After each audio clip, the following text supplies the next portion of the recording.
একজন নির্যাতক চলে যাবে আরেকজন নির্যাতক এসে সেই জায়গাটি নিবে, এটি আমরা আমাদের জায়গা থেকে কোনোদিনও মানব না। এখন দুইটি গুরুত্বপূর্ণ বিষয় নিয়ে আপনাদের সামনে কথা বলতে চাই। একটি বিষয় হচ্ছে যে আমরা দেখছি গতকালকে থেকে বাংলাদেশের বিভিন্ন জায়গায়, ঢাকা শহর থেকে শুরু করে বিভিন্ন অপ্রত্যাশিত ঘটনা ঘটছে, সহিংসতার ঘটনা আমরা শুনতে পাচ্ছি।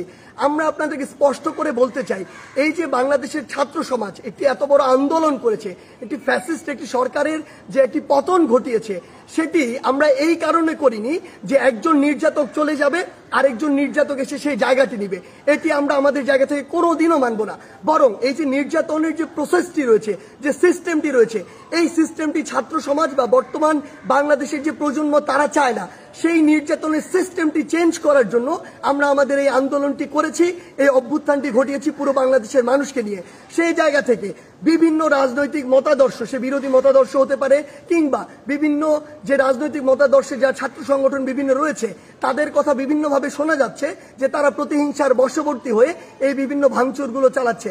আমরা স্পষ্ট করে বলে দিতে চাই, এই বাংলাদেশে এরকম যদি অন্যায় বা অপরাধ যেগুলো হচ্ছে, এগুলোর অবশ্যই প্রত্যেকটির বিচার হবে।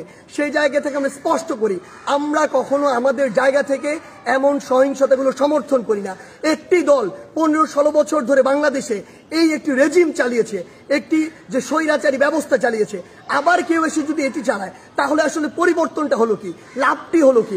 আমাদের প্রত্যাশার সাথে এটা কোনোদিন প্রাসঙ্গিক হয়? কখনো হয় না। তাই আমাদেরকে এটা আমাদের কাজের মাধ্যমে প্রকাশ করতে হবে যে আমরা যে বাংলাদেশের স্বপ্ন দেখি, সেটি আসলে আমরা সত্যি করতে চাই।